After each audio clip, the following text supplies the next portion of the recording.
Section 5.2, talking about multiplication and division with integers. We'll talk about models for these things, properties for these things. We're also going to revisit the concept of order of operations, which I'm sure you've seen in a math class before. And then inequalities with integers, we actually talked about that in the last video. It just came up naturally, so we covered it then.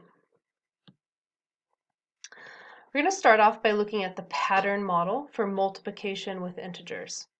So think about the problem 3 times negative 2.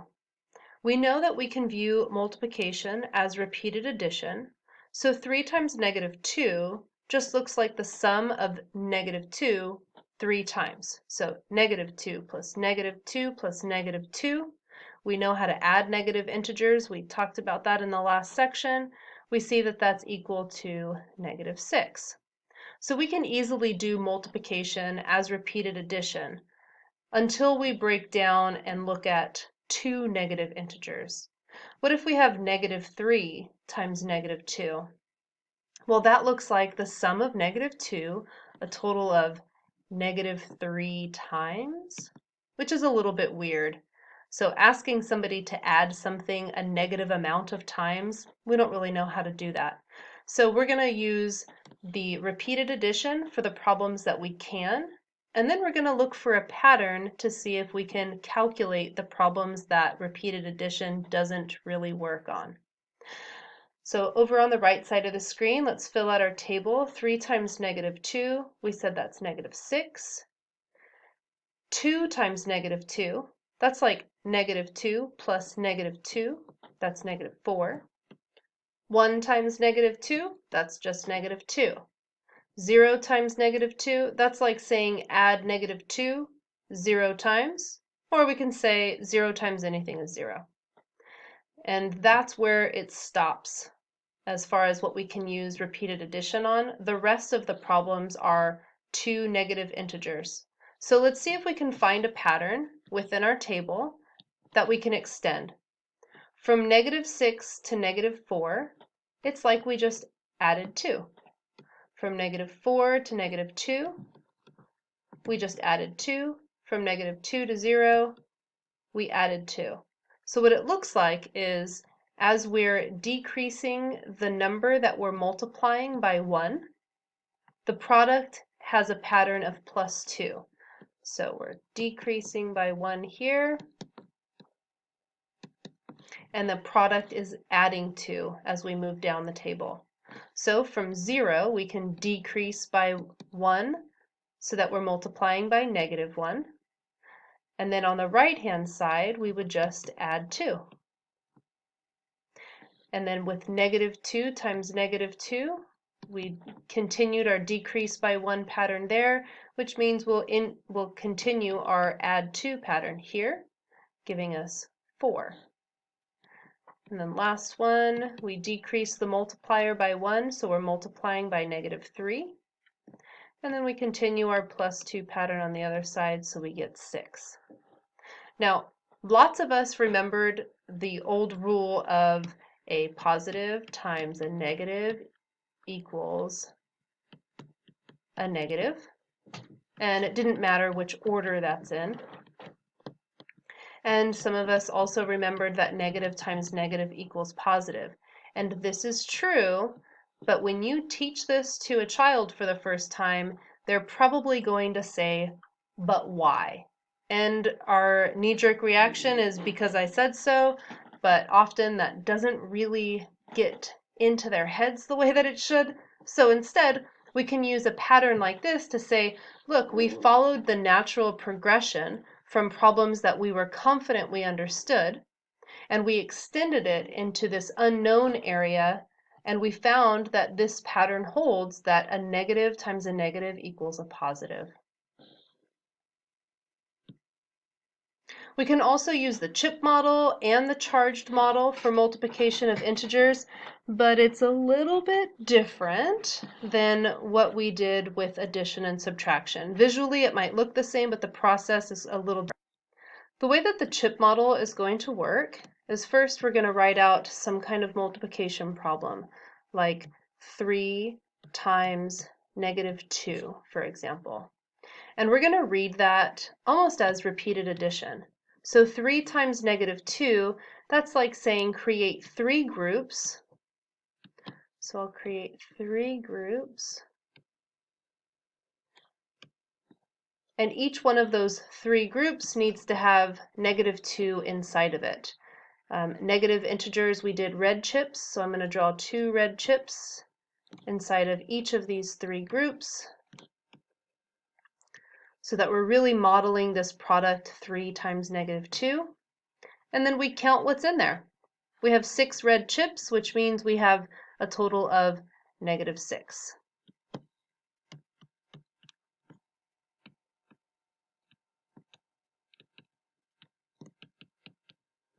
Oh, my 6 turned upside down. There we go. We can also use this with the charged model. So we'll use the same product, 3 times negative 2 on the charged model. We're still creating 3 groups. And we're putting 2 negatives in each group. This time we're just using plus or minus to represent the negatives. And then we can count that there are 6 negatives, which means the product was equal to negative 6. So if we're multiplying a positive number and a negative number, we can use this repeated addition idea. And remember that multiplication is commutative. So if it were to be like negative 2 times 3, we don't have to read this as negative 2 groups of 3 positives. We can reread that and say that the positive number is the number of groups, and the negative number is what's inside each group.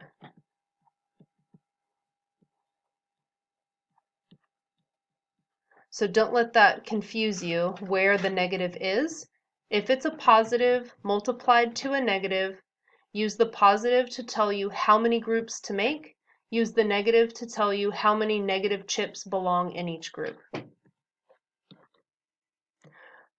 What about a case like negative 3 times negative 2? Now, here we don't have a positive integer to be able to say use the positive number as the number of groups and the negative number as the number of chips in each group. So instead, we're going to look at the negative out front as the word remove. So we would like to remove 3 groups of 2 negative chips. So let's try and draw that in our chip model. To do this, what we're going to do is start off with neutral pairs, basically keeping the value inside the circle 0. So I'll draw a negative chip,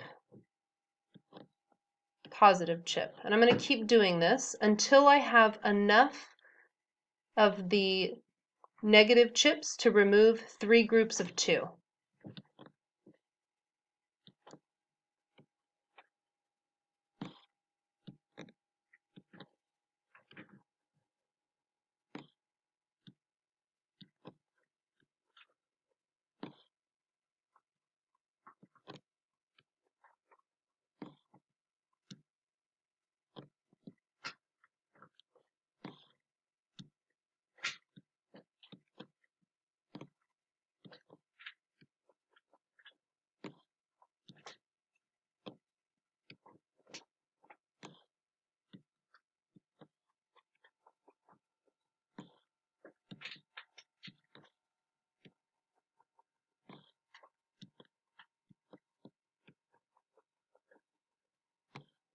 Okay, so I've drawn out all the neutral pairs that I need so that I'm able to find 3 groups of negative 2. So here's one group of negative 2, here's a second group of negative 2, here's the third group of negative 2. This is asking us to remove each of those, so remove, remove, remove. Once those are removed, we can count what's left.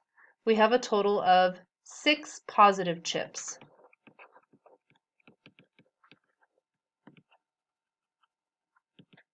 So we know the product of negative 3 times negative 2 is positive 6.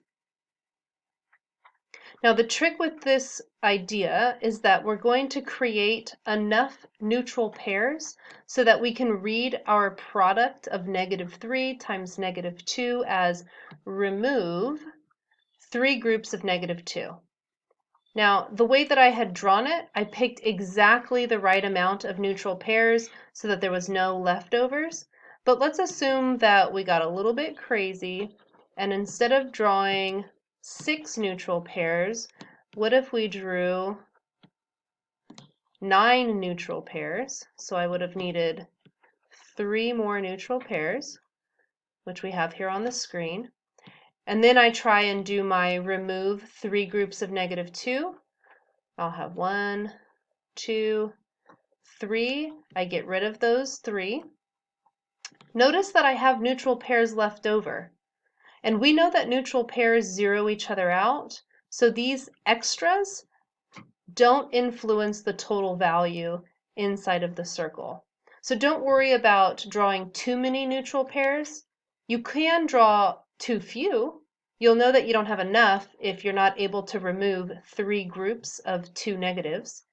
So don't worry about adding too many, but make sure that you always add enough to where you can complete the problem.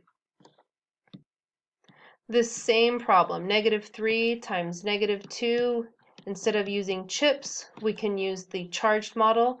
We're going to still read this as remove 3 groups of -2. I'm going to start off by adding neutral pairs. Whoops.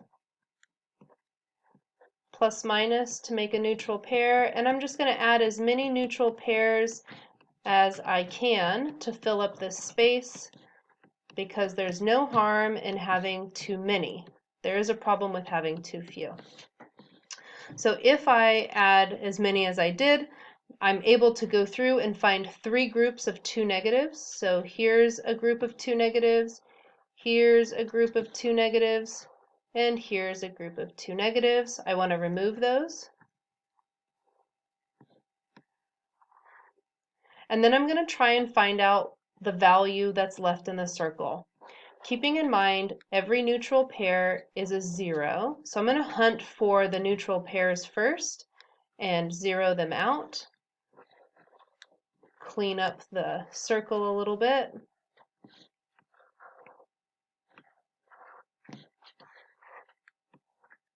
And then we count what's left. 1, 2, 3, 4, 5, 6 positives, just like we found with the chip model. Now I've realized that a couple of times now I've said there's no problem with extra neutral pairs, but there is a problem with too few, but I haven't shown you what I mean by that. Let's say I add a few neutral pairs, and then I try and do the problem remove 3 groups of 2 negatives. So I go through and I look for my groups of negatives. Well, with the number of neutral pairs I've drawn, I'm only able to find 1 group of 2 negatives, which is an indicator that I need more neutral groups. So I can add more. Whoops. We're back. I can add more neutral groups until I have enough to make 3 groups of 2 negatives. And then we can remove them and we'll find the answer to be 6.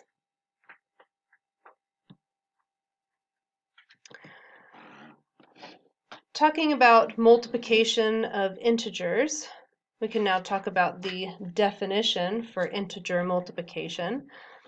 I'm going to write these out here on the screen. So we have a and b are any integers. They could be positive integers, negative integers, or 0. Part A of this definition says that if either a is greater than or equal to 0 and b greater than or equal to 0, then a and b are whole numbers with a product ab.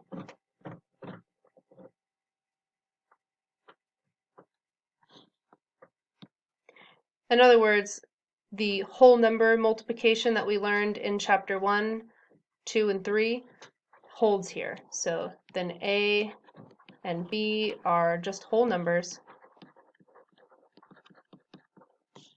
and the product AB is a whole number. This is kind of like saying positive times positive equals positive. Part B, if A is a negative integer and B is a negative integer, so A less than or equal to 0 and B less than or equal to 0,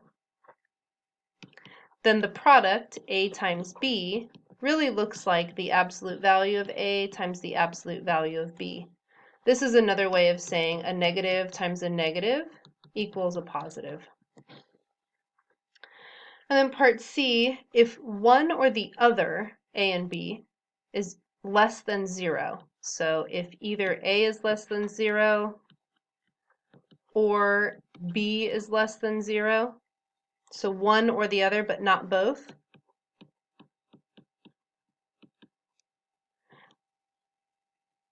then we know the product AB is equal to almost the product of the absolute values, but with a negative out front. And this is the equivalent of saying a positive times a negative equals a negative, or a negative times a positive equals a negative. So this definition of integer multiplication, which you can find on page 240 in your textbook, it's basically just explaining the rigorous definition for these shortcut rules that you've used before. We also have some theorems to talk about with multiplication of integers. Theorem 5.5 lists out all the properties of integer multiplication. Closure just says if you multiply two integers, you will get an integer back.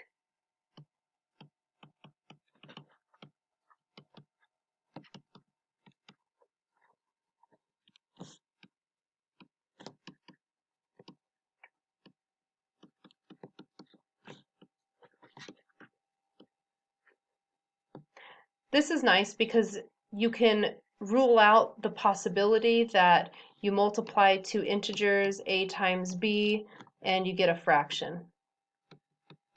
That'll never happen. Two integers multiplied together will never give you a fraction. They're never going to give you a decimal. It's going to give you another integer. Commutative property says that you can take an integer a, multiply it to an integer b, and that's the same thing as reversing the order. So we've seen that in all of our multiplication properties. Associative says that you can multiply in whatever order you want. So you can do a times b first, then multiply c, or you can multiply b times c first, then multiply a. Again, this is something that we've seen a lot throughout the years in math class. This is just saying it works for negative numbers too. Then we have the identity. Just like multiplication of whole numbers, the identity is 1, because if you take any integer, you multiply it by 1, you get that same integer back. The distributive property tells us that if we have an integer that's multiplying over a sum, that we can distribute it so that the integer product applies to each term in the sum. And it also works from the back side. So if I had b plus c times a, I can distribute backwards like this. So it looks like b times a plus c times a. So we can distribute with integers just like we did with whole numbers. And then the zero property also holds up. So 0 times any integer is equal to 0, just like it was with whole numbers. So this is nice because a lot of the properties that we've used in the past carry over to this set of integers. The next theorem says that for any integer, -1 times that integer gives you the opposite of that integer. And at first glance, this feels very obvious, but you'll notice that it stumbles you a couple of times. For example, let's consider the integer -2. If a is the integer -2, then -1 times a looks like the opposite of a, which would be the opposite of -2, which would be +2. So when we look at -a, we have to remember a could have been a negative, so the opposite of that would give you a positive. So we need to be really careful when we read negative times an unknown integer a. Next theorem says that we can basically move around a negative when we're multiplying it. If I have negative a times b, I could just multiply a times b first and then use the negative at the end. And if I have negative a times negative b, when I see two negatives multiplied together, I know that would give me a positive, so I can just multiply a and b. We have our distributive property over multiplication with subtraction. So I showed you in the last slide distribution over addition, but here the same thing holds for distribution over subtraction, either forwards or backwards. And then we have another theorem that tells us about a factoring pattern called the difference of squares formula. So if I take a binomial like a plus b times another binomial a minus b, this multiplies out to give us the pattern a squared minus b squared. And you can FOIL this to double check it, but maybe you've already seen it before, so you trust it and you don't need to multiply it out. And you're wondering, why are we talking about this right now? Well, because this is true for integers, so it applies here. We're going to do a couple of factoring practice problems. So we have x squared minus 9. We're going to think about the different factoring things we have here on the screen with distribution and difference of squares and factoring with negatives out front. So x squared minus 9, that's the same thing as x squared minus 3 squared. This is really a difference of square patterns, where we have x minus 3 times x plus 3. The next thing we're going to factor is also a difference of squares, but it looks far more complicated. And I just want to kind of highlight to you that it's the same simple pattern that we just used, where we're taking one thing and squaring it, and then subtracting another thing that's been squared. So we're going to factor this out by saying the first thing, x plus y, minus the second thing, times the first thing, plus the second thing. And that's it. That's factored completely.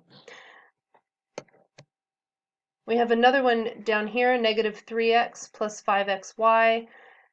These don't follow any fun factoring patterns. However, something that we often like to do is factor out negatives if there is a negative in front of the first term. So if we'd like, we could write this as negative x times 3 minus 5y. And if we multiplied this back in, we'd see that it's equal to the thing we started with. Another one down at the bottom, 3x minus 6. Here I'd like to factor out the common factor of 3. And that's factored completely. And then at the very bottom, we have something that almost looks like a difference of squares, but it's not quite there. 5 is not being squared, only the x is. Same with the 2, it's not being squared, only the x is. So we would not use the difference of squares formula here, but instead maybe we recognize that we have a common factor of x squared, and so we can factor out x squared, leaving behind 5 minus 2. That simplifies even further because 5 minus 2 is just 3. So really we have x squared times 3. And conventionally, we like to write our constant coefficients up front, so we would write 3x squared instead. Much nicer than 5x squared minus 2x squared, I think. Now let's talk about some integer division. So basically, the definition of division is multiplication. What I mean by that is if we're looking at integers a and b, and we want to do a divided by b, the definition of integer division says the result of that division is going to be the integer c, so that we would be able to write that a is equal to b times c. So we're going to rewrite each of these division problems using the product A equals B times C so that we can solve the problem looking for the missing factor. So 12 divided by 4, that's actually going to look like 12 equals 4 times C. Well, here it's easy to see that C would have to be 3 because 4 times 3 gives us 12. So this is how we're using multiplication to solve a division problem. Negative 12 divided by 4, we'll write that as negative 12 equals 4 times C. Well, we know C can't be 3 this time because we have a negative 12 over here. So C would have to be negative 3. Moving on to our next one, we have negative 12 divided by negative 4. So we'll write that as negative 12 is equal to negative 4 times C. We know C has to be positive in this case because the 4 is already negative. If C were another negative number, then we'd have negative times negative, which would give us the wrong value. We need a negative 12. So in this case, C has to be positive 3. Next one, we have negative 12 divided by 5. We can write that as negative 12 equals 5 times C.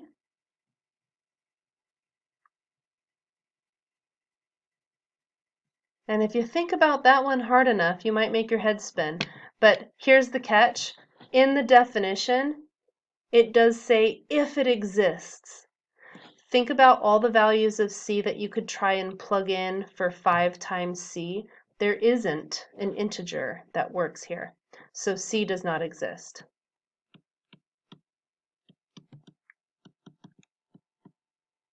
So we're not able to do integer division on that one. Next one, we have A divided by B. A times B, then divide by B. So we'll write that as A times B equals B times C. In order for this to be true, C would have to be equal to A, so that we have A times B equals B times A, but the commutative property says that those two things are the same. And then last one, we have A times B divided by A. So we'll write A times B equals A times C. And just like the last one, we see that C has to be equal to B, so that we have AB equals AB. Order of operations. So this is probably something you haven't worked on in a while, but it is something that appears all the time in math class. There's a few different techniques that we've come up with to try and help remember the order for order of operations. One of them is Pemdas. Another acronym for this, Pemdas, is Please Excuse My Dear Aunt Sally. But something that's really easy to forget is that the multiplication and division, it occurs left to right. Same with addition and subtraction. What I mean by this is when you read Pemdas, it says parentheses, exponents, multiplication, division, addition, subtraction. It might lead you to believe that you should always multiply before you divide. But that's not actually true. We're going to see that in example D.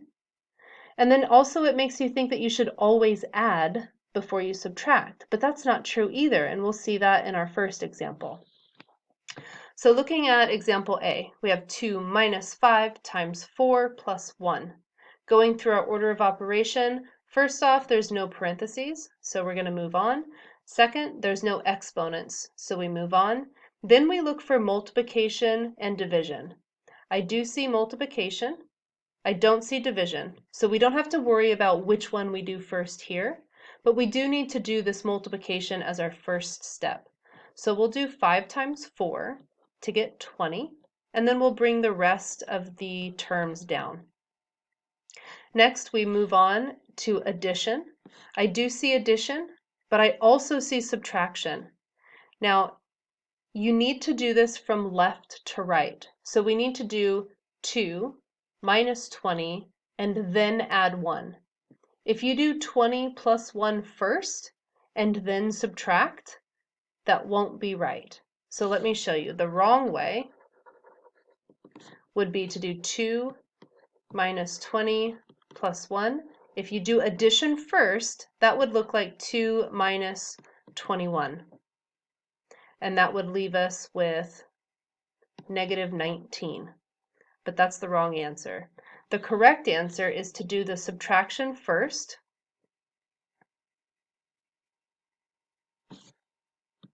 and then add the 1. So we'll do 2 minus 20 to get negative 18, and then we'll add the 1 to that to get negative 17. So the correct answer is negative 17. The incorrect answer was negative 19. The only difference between the way we did each one is that the correct way was using addition and subtraction left to right. So you do the two operations, whichever one appears on the left, you do that first, and then you finish going through the rest of the expression. Let's take a look at problem B. This problem does have parentheses, so we need to evaluate whatever in these parentheses first. So 2 minus 5, that gives us negative 3. That's being multiplied to 4, so I'll bring the 4 down and the plus 1. So once we've finished parentheses, we'll check to see if there's any exponents. There's not. Then we'll check to see if there's multiplication or division. I do see multiplication, no division. So we'll do the multiplication now. Get negative 12, bring down the plus 1. Now it says to add or subtract left to right. Now this 12 has a negative in front, not a subtraction symbol. This is a negative symbol. They look the same, but they mean something different.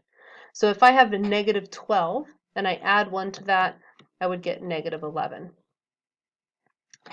Moving on to C. No parentheses, no exponents, so we look for multiplication or division. I do see multiplication and I see two sets of it, so we'll do each one. 3 times 4 is 12, 5 times 2 is 10, and then we bring the rest of the expressions down. Whoops, I copied the 5 down, but we already used it. Minus 1 plus 5. And now we're going to do addition and subtraction left to right. So I'm going to start on the left and work our way all the way to the right. So we'll do 2 minus 12. That would give us negative 10. And then I'll carry the rest down. Then negative 10 plus 10, that would be like a 0. And then negative 1 plus 5, that would come out to be 4. So if we don't do this in the right order, we might not get the right answer. So it needs to be done left to right. Next one here, part D. We don't have parentheses, we don't have exponents, but we finally do have both division and multiplication. And because Pemdas tells us that we should do division or multiplication, whichever one comes first on the left, we're going to do 16 divided by 4 first. That works out to be 4, and then bring the rest of the equation down. Then we'll do our multiplication. 4 times 2 is 8. Bring the rest of the equation down. And then add all of them together. 8 and 8 is 16, plus 2 more is 18. Now, if we did this the wrong way, let's see how that would look. So I'm going to copy the original problem down. If I multiplied first, then I would do 4 times 2 equals 8. Bring the rest down. Then I would do my division next. 16 divided by 8 is 2. 2 plus 2 is 4, plus 8, 12. Got a different answer. And it's all because we didn't do the division before we did the multiplication. So it's really important to follow the order of operations correctly. Part E is negative 3 to the 4th power. That looks like negative 3 times negative 3 times negative 3 times negative 3. Remember, though, that every time we have a negative times a negative, it creates a positive. So if we have an even number of negative multipliers, it balances out to be a positive. So this is really like 3 to the 4th power, a positive number, not a negative number, which is equal to 81. However, part F looks very similar to part E, slightly different though. We have the opposite of 3 to the 4th power. That looks like the opposite of 3 times 3 times 3 times 3. Notice that the negative is not included in what's being exponentiated, so it only shows up once. The negative is not showing up 4 times in this notation. So this comes out to be negative 81. This is something that people in calculus still struggle with because it's a tiny, tiny error that's easy to make.